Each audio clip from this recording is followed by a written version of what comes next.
2 in one day? I'm as surprised as you are.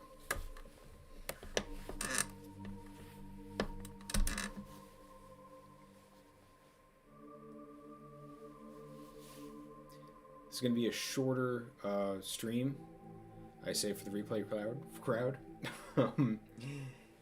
I'm drawing some lore pieces today. I'm drawing a kind of feature for Maru Kiru's sword, the Starlight Traveler. And I would like to start to put some of this little lore drop stuff in each comic release, just because the comic releases are relatively short right now because I'm not getting page rate to work on these, so it all comes out of my own personal time or time that I could be spending working on gig projects. I'm spending on this. So if you enjoy Maru Kiru and you want to see more Maru Kiru stuff, then by all means, hit up the tip button, go to my Ko-fi, maybe think about a monthly membership. The more that goes into that bucket, the more time that I can dedicate to this comic. So with that being said, I'm going to start drawing some swords, and we'll see how it goes.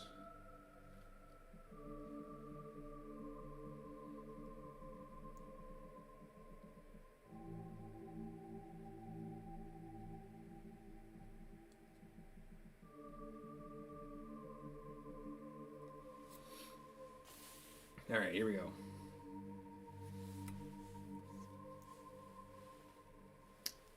So we'll start with a sketch.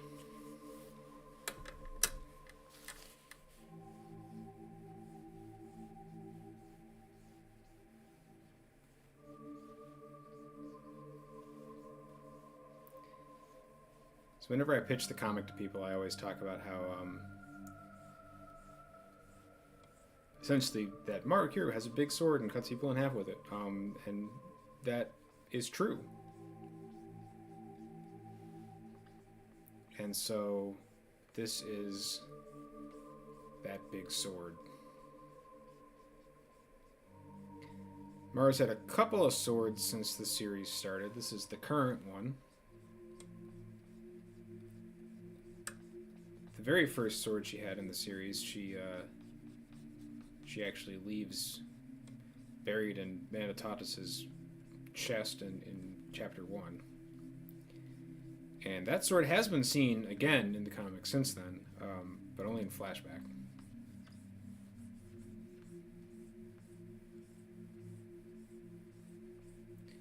That sword does not have a name, but it is like her heirloom piece that she got from her home village.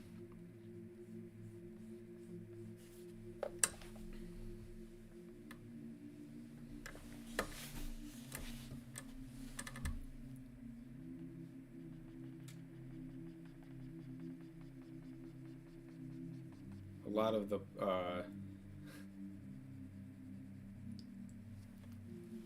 plot of the early comic revolves around Maru thinking that all she needs is a larger sword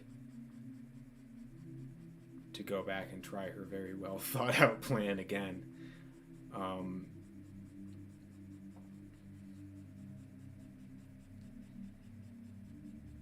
But like using up weapons and the destruction of weapons is something that happens with great frequency in the comic. Of course, Maru's magical powers are difficult to control and contain, and as Yaga is fond of saying, that magic melts steel like butter. So pretty much every time Maru has unleashed her power to win a fight, whatever weapon she is using at the time tends to melt into a puddle. This is the Starlight Traveler is actually the first sword that that rule does not apply to strictly. It can't handle a full stream of magical energy, but it does manage to channel small amounts. So of course the very first thing that Maru does when she gets it is put too much energy into it and crack it in half. So as a result, it's been reforged by Yaga at least once when we pick back up in the new chapters that are starting on the 31st. I'm actually making it a little bit too short and a little bit too wide, so you can see over in my promo that I have on the screen, Maru Kiru Destroy the Moon returns 1/31/2025 on your favorite webcomic platform.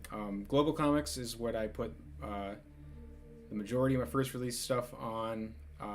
Also will be on Comic Fury at the same time. I'm going to be starting up on some new platforms, Namikami being the one that I've got my eye on the most, but I'm going to be looking for others as well. Pretty much anything but Webtoon. I'm not a Webtoon fan.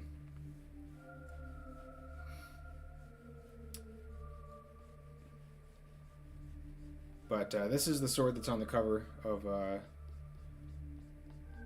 new chapter starting on the 31st.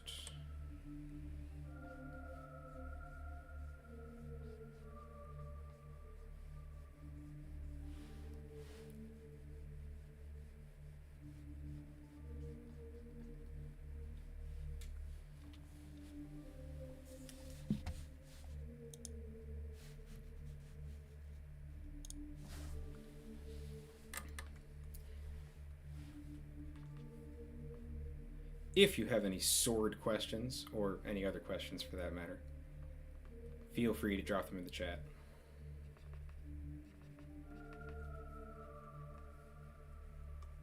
We're probably going to end up trying to do some crazy perspective stuff on this. But just getting the basic shape out first.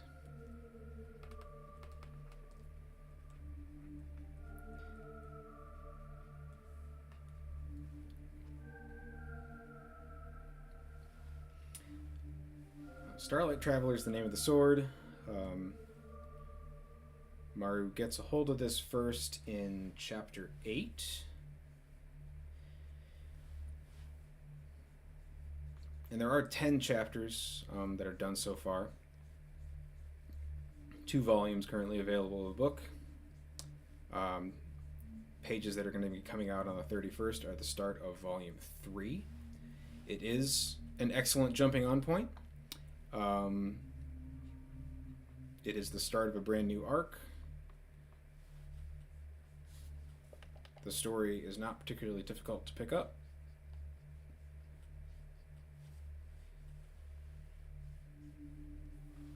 If you like fantasy, or especially like old school fantasy, 90s comics,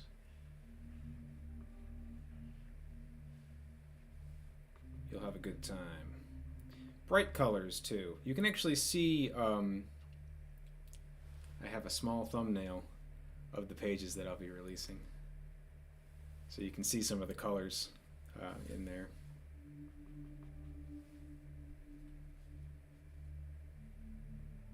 Oh, thank you.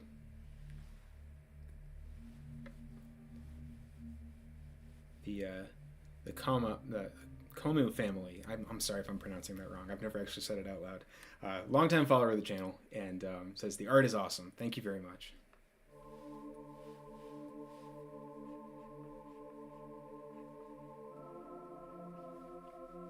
I found myself recently, since I started doing the streams, having to say people's names out loud and going, "Oh no." I'm a read only kind of guy.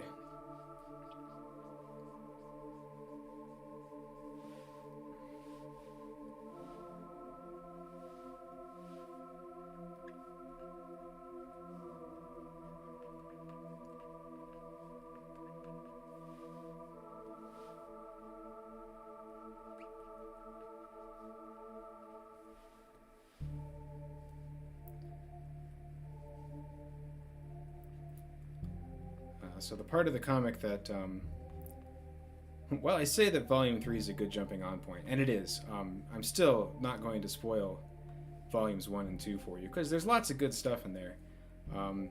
Twists and turns and whatnot.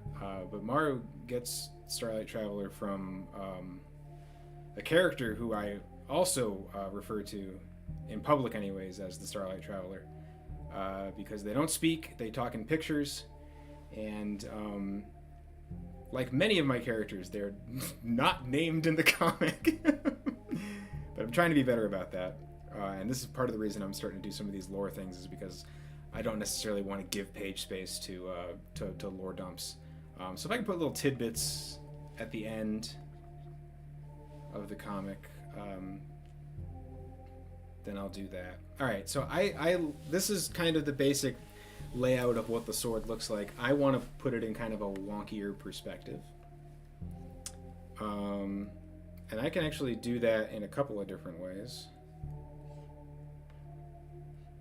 So we're going to show some of the magic of digital manipulation here for a second.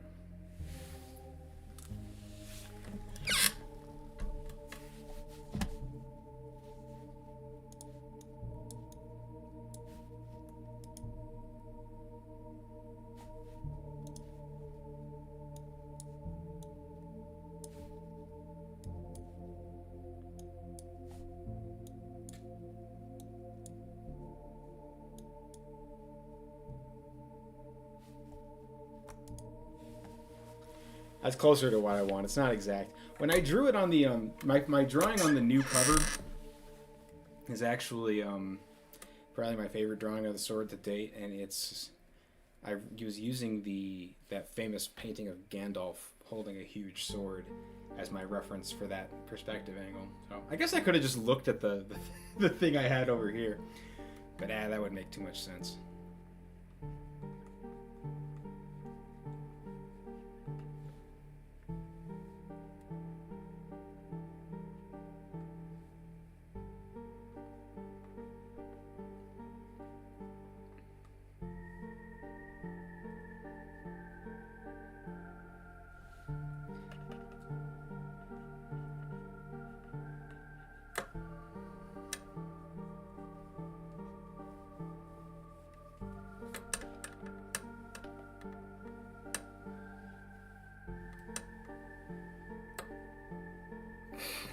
Yes, trust the process.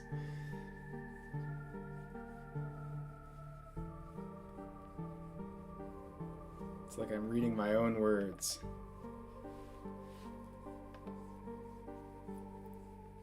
I don't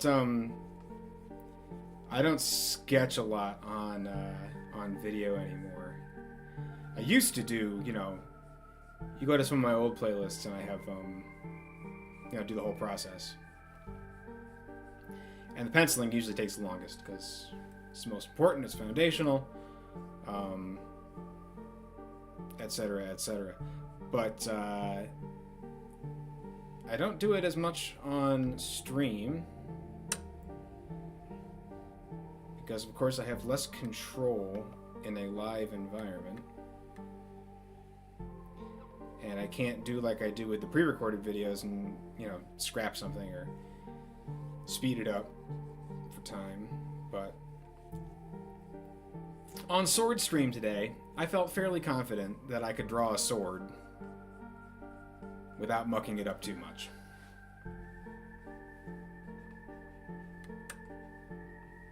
Alright. That's a little more interesting. I like that.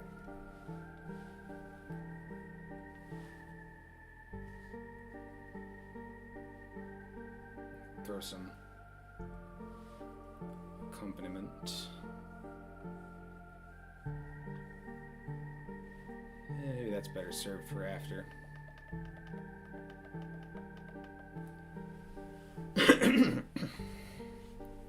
Do want to tighten up the shape a little bit. So yes, this is the current sword in the comic.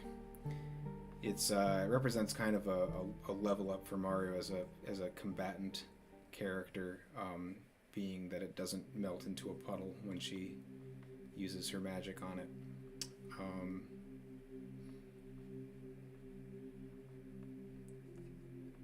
So I thought I should pay a little bit of attention to it and tell everybody a little bit more about it. Now, I recently scrapped 50 or 60 some odd pages of this comic that were the original start to volume 3. And then when I'm working on Maru Kiru, my main priority is every chapter I want it to be the best comics that I've ever produced. And I was getting pretty burned out last year in retrospect. And I just started putting things out like as quickly as I could and putting things together as quickly as I could and being like, I gotta hit deadlines. I want to get the book out as fast as possible, blah, blah, blah. And I kind of sat down and sat with it and just realized I just wasn't happy with where it was going. So I started over. Yeah, it is a lot of pages. It's a lot of pages. 26 were like actual soup to nuts finished. And then I actually can't remember the exact figure, but I had probably another 30 or so that were at the pencil stage. I felt very disconnected from the work, which had never happened to me before with Maru Kiru stuff, and I never thought it would. And it was a moment where I'm like, do I even want to keep doing this comic? And then I took some time off and had a good hard think about it. And of course the answer is yes, I wanted to keep doing the comic because it's very important to me. But I realized that in order to do that, I needed to start over on volume 3, not from the beginning. That would be insane. But from volume 3 at least, I could get what I wanted out of it. So, I've done 5 pages that are going to go up on 131. Which, everybody don't forget, Maru Kiru coming back, 131.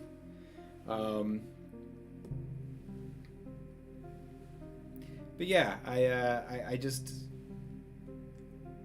looking back, it's like, yep, I was burned out, and I didn't even know it at the time. And it's weird because I'm a member of Cartoonist Co-op, and people were warning me in like creator chat over there. They're like, you sound like you're starting to burn out, and I was like, nah, I'm fine. What are you talking about? I'm good. I'm invincible. Never the case.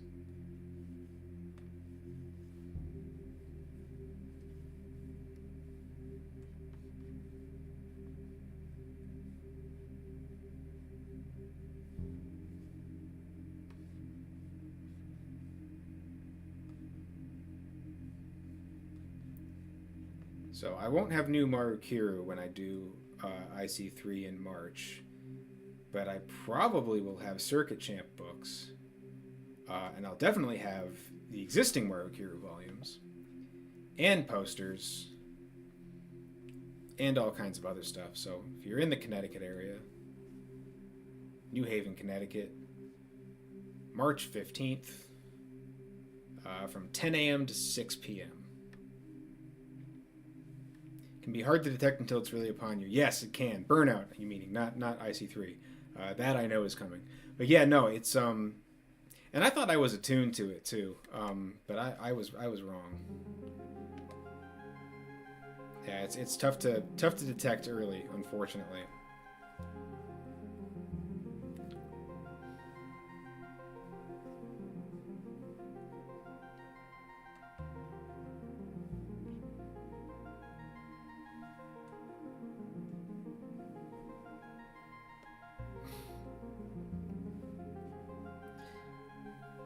So you think about the material that the Starlight Traveler is made from. I haven't landed on a vocab word yet that I want to use in the comic. My first instinct is Star Metal, which is from the Conan the Barbarian cartoon. And I believe it's used in Conan Exiles too, but it came from Conan the Adventurer.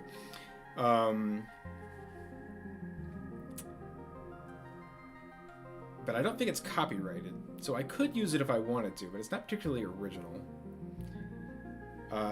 Blue metal was another one that I toyed with, but a lot of metal is blue, the way that I color it. So.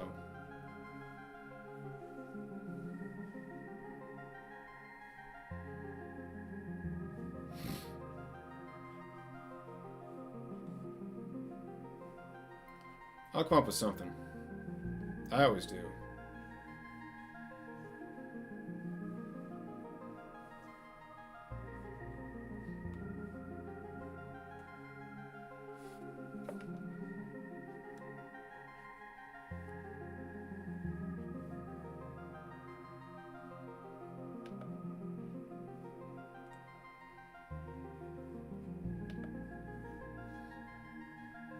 When I was concepting this sword originally, I called it the Avern, which is just a straight lift from Gene Wolfe's Solar Cycle. Because that's what I was reading at the time. You might notice a pattern. I don't really put a lot of like references or Easter eggs in my work like that, but occasionally.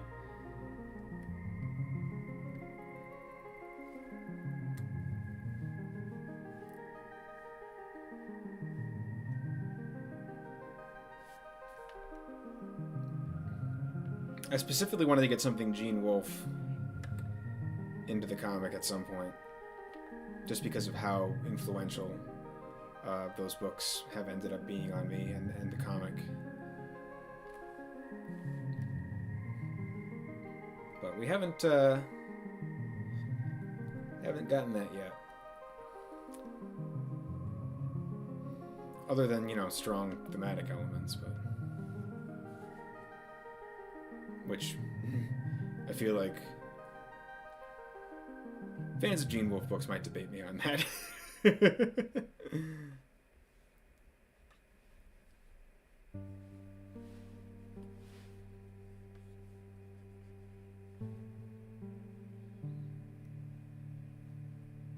Hilt's looking pretty good.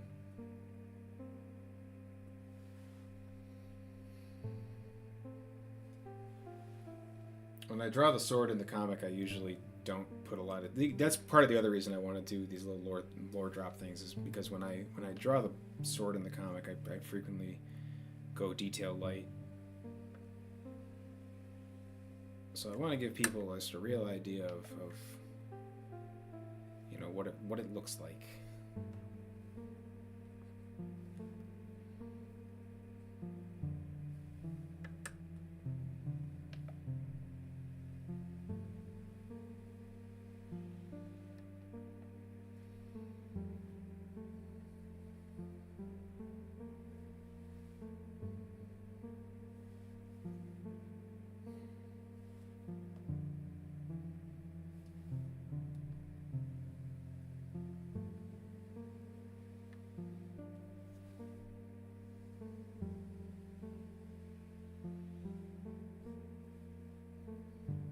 Those lines felt good.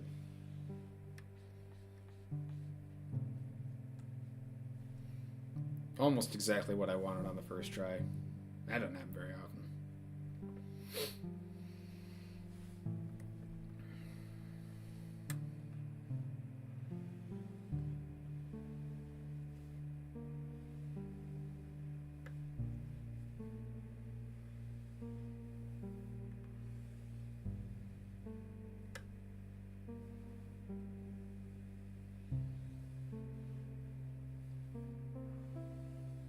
Oops. Sometimes you gotta zoom out. Sometimes you gotta do the line again.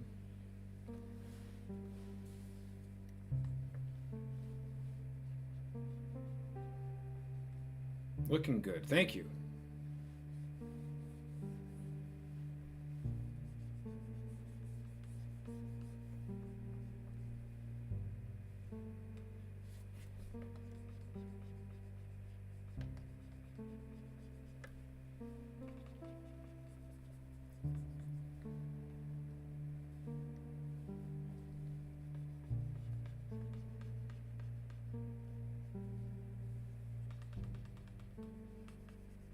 So we're going to throw some little bits and bobs and design elements around this thing. Working on this reminds me a lot of when I did Sword Timber a couple years ago, which was a lot of fun. And I'll actually be putting all those sword illustrations into a spot art pack that I'll probably be selling for the hot price of 99 cents or something along those lines. That you could use in your own RPGs and things of that nature for almost no money, royalty free, so on and so forth. Alright, this is looking good. When I draw it in the comic, I draw the hilt black oftentimes. And we'll probably draw it fairly dark today, but I don't think we're going to draw it black because we are trying to show off some of the detail. You can see the color version of this. It's black and blue, but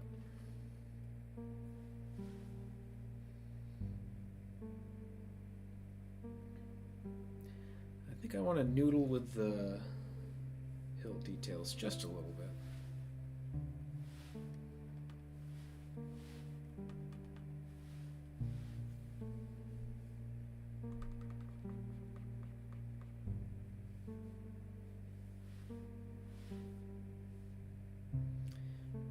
It's bothering me that this doesn't wrap around. Sometimes you look at something and you're like, something's wrong here, but I can't quite put my finger on it. I think in this case,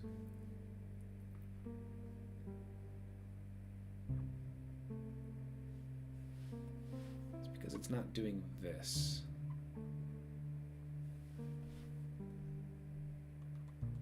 I think I like that better.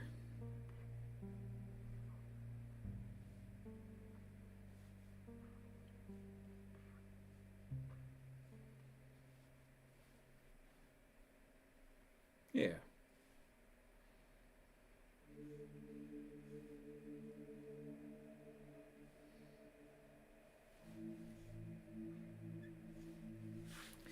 Another kind of inspiration for a lot of the metalwork that that ends up in the comic is I just always like the look of Damascus steel. I think it's very cool. And I think it lends a certain atmosphere of its own, just kind of with the intricate nature of the material.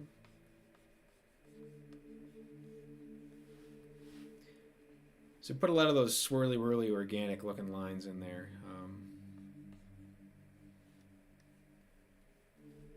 That's what I'm into. Did I like that better before?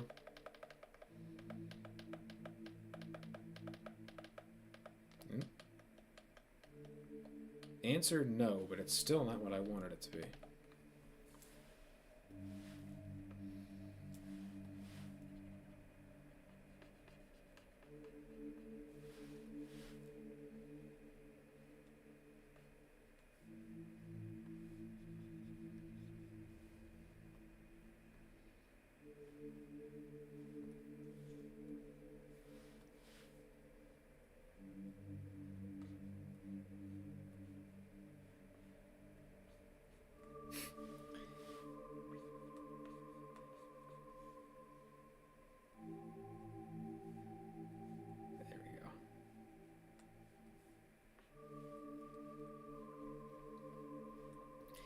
Nice, alright. Let's throw some detail onto it.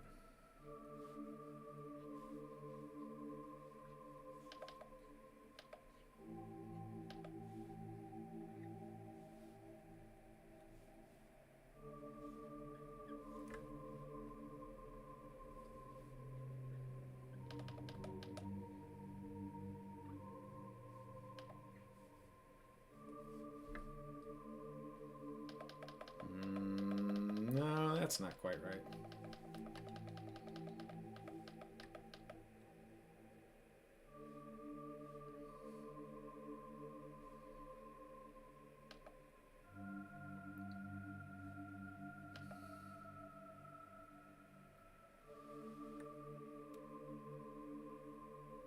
Yeah.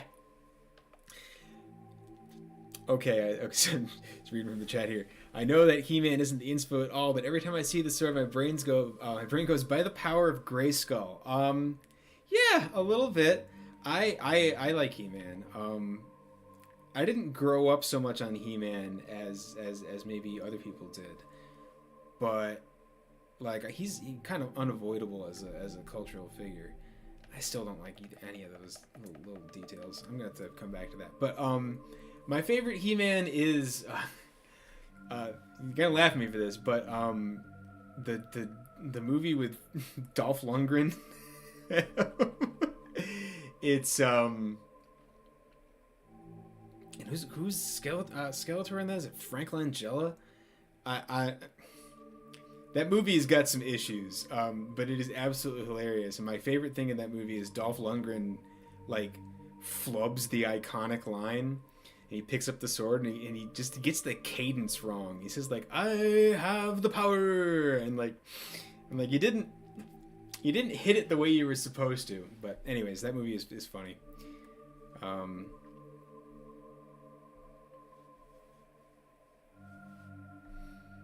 Yeah, He-Man's fun. That's the kind of thing that if for whatever reason somebody wanted to hire me to draw an IP, that'd be a cool one to do. Alright, I want to put some more details in the black area here, but I just want to make sure that I'm doing them in a way that I actually like. And I think that with this sword, I was talking about Damascus steel, and I think that is kind of polluted my thoughts. And I was trying to do like little wavies, and I'm still doing little wavies, but they're a different kind of wavies.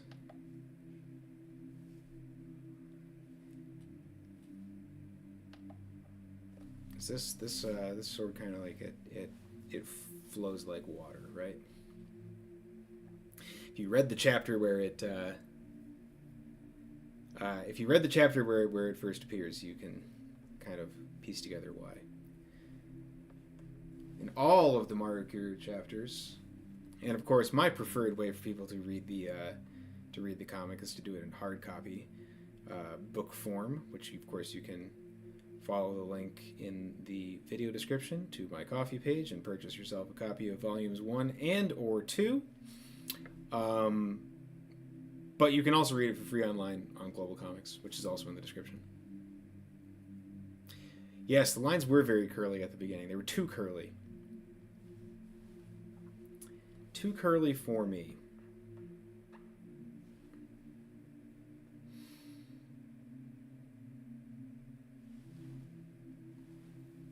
Alright, I like that as an ink.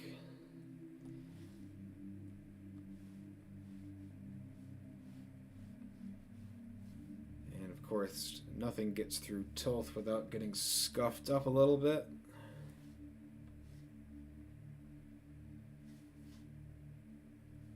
Now this is being drawn without the crack, because the very first thing that happens in this new chapter is reforging of the sword. So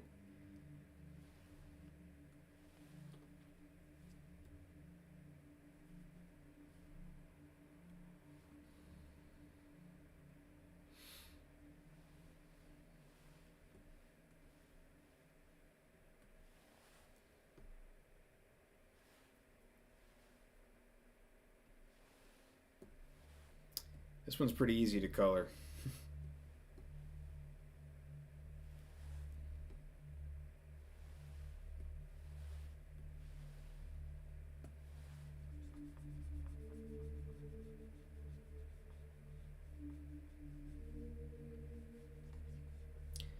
The sword is blue. Of course, the armor that Maru Kiru is wearing, also blue. They're all made of the same metal. A lot of it's been reforged since the end of Volume 2. She got it all in the same place.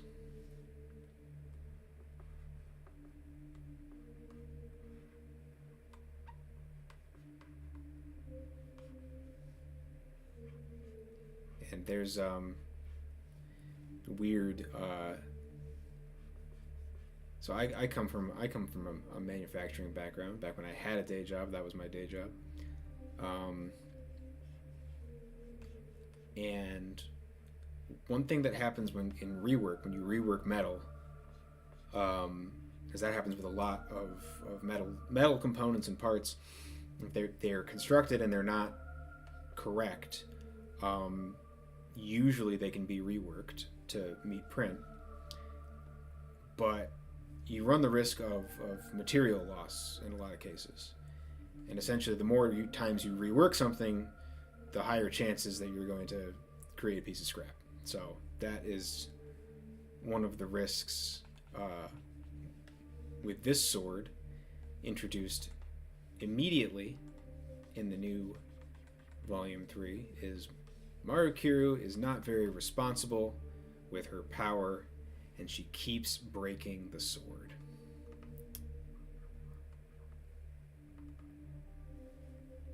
And you've only got so many redos.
So I'm going to do some extra background and detail on this, potentially on the stream, but in all likelihood not. Like I said, this is going to be a shorter one today, so probably another 5 or 10 minutes, maybe more like 10 minutes probably.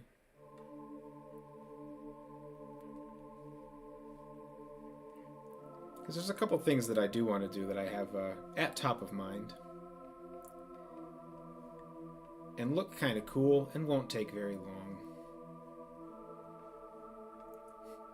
Looks kind of cool, doesn't take very long, otherwise known as the perfect art stream fodder.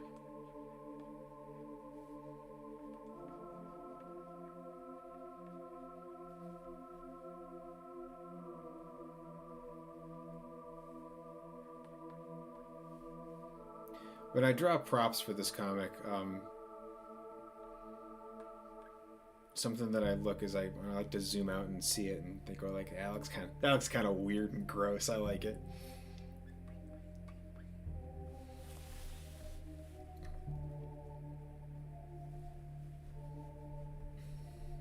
And I feel that way about this. It looks, it's obvious. Yes, absolutely right. I like this a lot. I'll tell you why. It looks like a sword, obviously, but there's a certain alien quality to it. That I find very appealing. So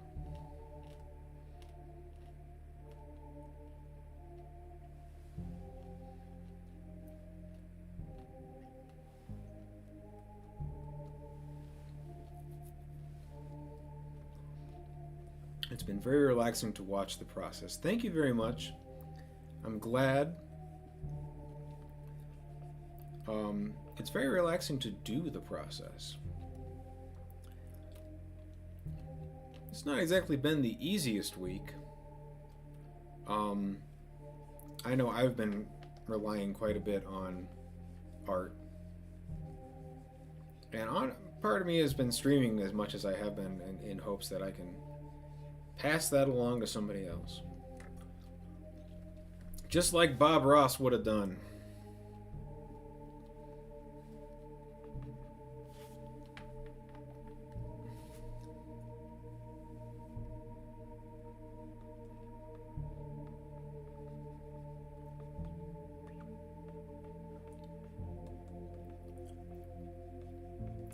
That's a cool sword. I don't know about... No, we'll keep that. I like that.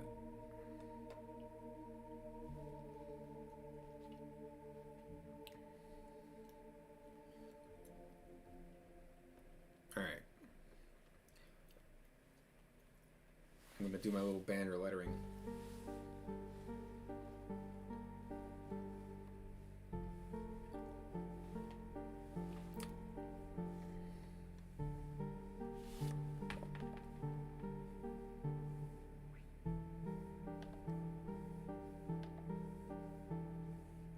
Normally I would put the lettering in first, and then tailor the banner to that, but today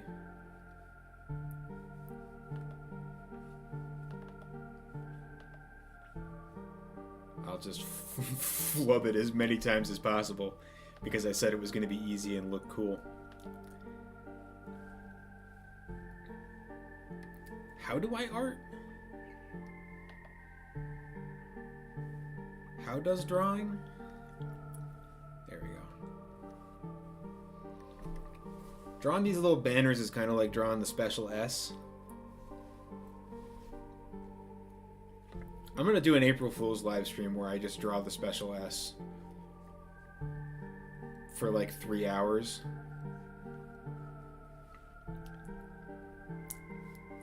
Oh, and you can even, I learned about this recently, you can make it 3D. To really flex on the haters. Oh my god. But anyways, yeah. That'll be funny. Anyway, anywho.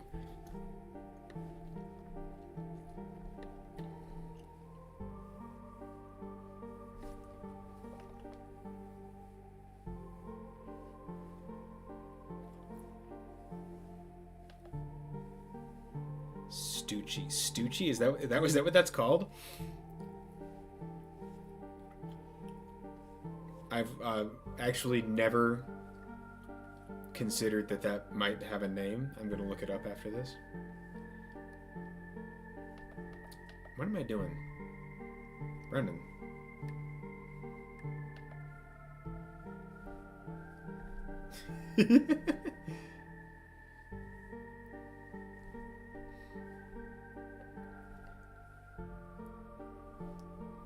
I was mailing a book the other day. And I went to the post office to mail it. And I was talking to the guy, and Stucci, yeah, it was a brand. No kidding. I never knew that. That's incredible. I just knew it from being in middle school, and people would draw that. In any case, I was at the post office the other day mailing a book, and I went through the whole rigmarole of, putting the package up and blah, blah, blah. And I'm talking to the guy, and I'm standing there, and I'm just standing there waiting. And I'm just like staring at him as he's got the package, and we're just like staring at each other. And then after like 30 seconds, I'm like, oh, I have to pay for this. And I took there's a lady in line behind me. I felt so stupid. So I took out, I take out my wallet, and I'm like, I swear to God, I've done this before.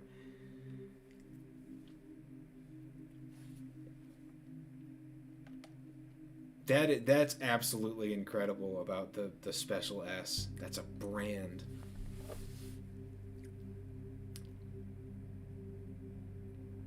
All right, so this is my my little banner here, and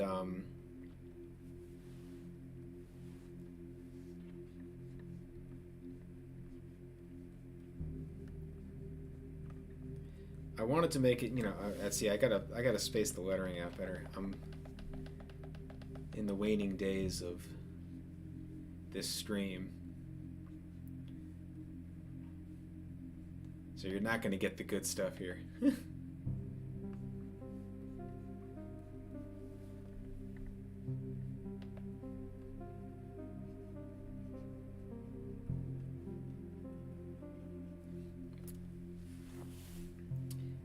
So there'll be I'm going to spruce that up for the actual release, but you get the idea.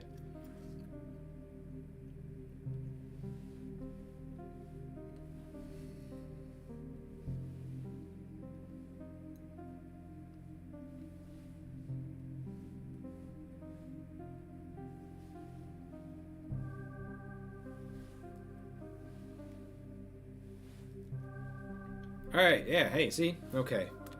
Pretty cool, what? So that's going to be it for today. Thank you for coming and joining me. Really had a good time drawing this little thing out, talking about it a little bit. If you want to see it in action, Maru Kiru Destroy the Moon is coming back with new pages starting on 1/31/2025. And of course, there's going to be, I can look right at the camera now. Of course, there's going to be new pages every month this year, with the hope that in this year I'll be able to at least take a solid chunk out of volume 3 to get that printed and perhaps kickstarted either at the end of this year or at the beginning of 2026. So hey, any support that you can give to the comic, either through obviously leaving tips on coffee is a great way to do it, but if you're not able to do that, you can, of course, word of mouth is huge. Tell your friends if you enjoy the comic, share it around. It is free to read online, and you can also buy the books in physical too. I'm going to be at IC3 on March 15th in New Haven, Connecticut. More about that, of course, in my newsletter. Don't be afraid to sign up for my newsletter. I do only send out one a month. Other than that, thanks for being with me today, and I will catch you on the next one. All right, take care.